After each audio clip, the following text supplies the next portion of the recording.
Hey there, and welcome. So, if you're a business owner, you know that feeling, right? You're the heart, the soul, pretty much the entire engine of your company. But what happens when you want to step back? Or, life throws a massive curveball your way.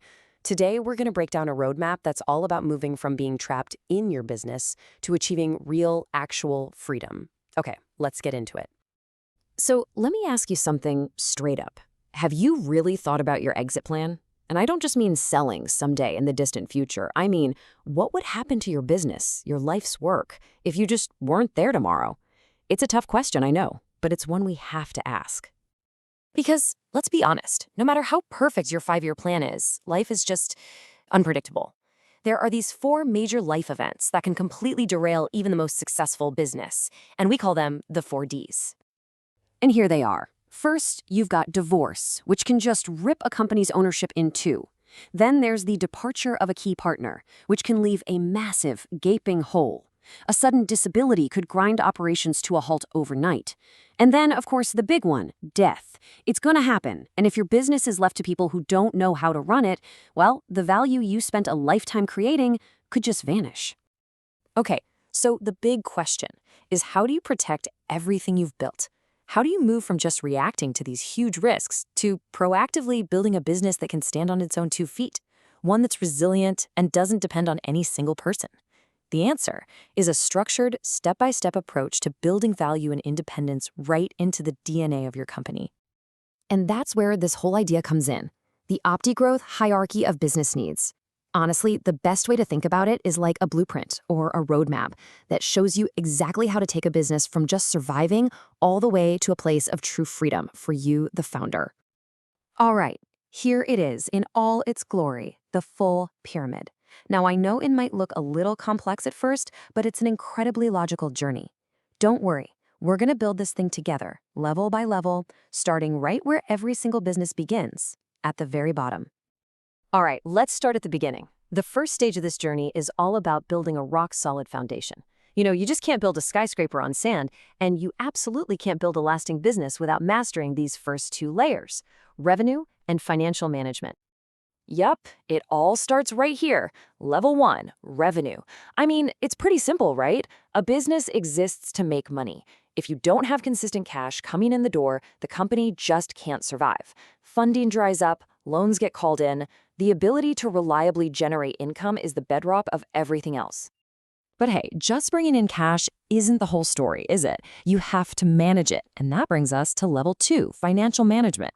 This is where you make sure your business model is actually sustainable. It's about knowing your numbers, really knowing them, managing your cash flow, and making sure you're actually profitable, not just busy. And here's what that actually looks like in the real world. On the revenue side, you're looking at things like solid marketing strategies and smart pricing models. And for financial management, it's about disciplined accounting, forecasting, and budgeting. You get these 2 things right, and you've got a stable base you can build anything on. So once that financial engine is humming along nicely, the focus totally shifts. Now it's all about creating systems that can actually scale. This is where you stop being the person who does everything, and the business starts to have its own way of operating. This is how you start to delegate. Okay, so climbing up to the next level, we've got process efficiency. If you want consistent results, you need a defined way of doing things. Basically, it's about having the way we do things around here. This means documenting best practices, setting up company policies, and tracking your KPIs. It's about making success repeatable no matter who's doing the job. And once you've nailed down those processes, then you can build a solid organizational structure right on top of them.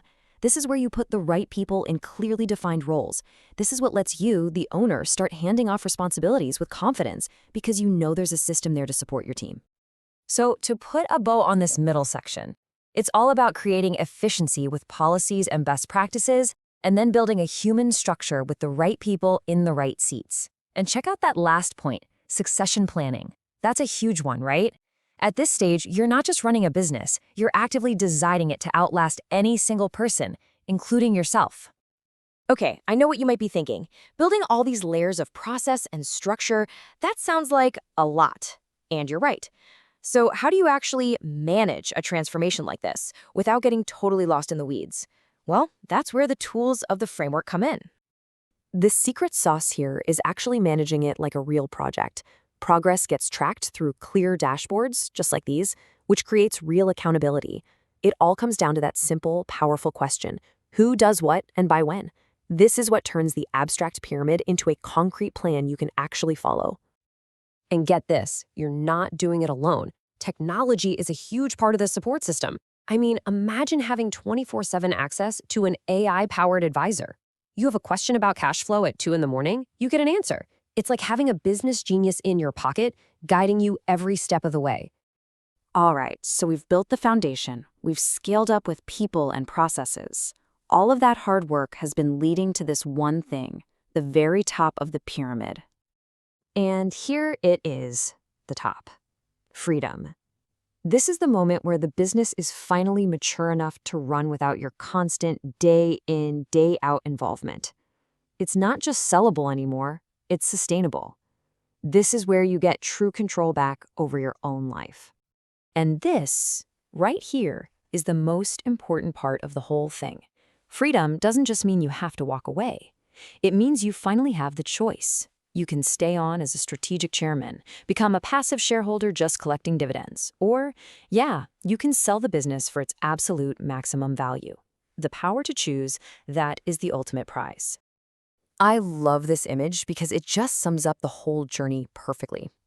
You start on one side as the founder, literally carrying the weight of the entire business on your shoulders.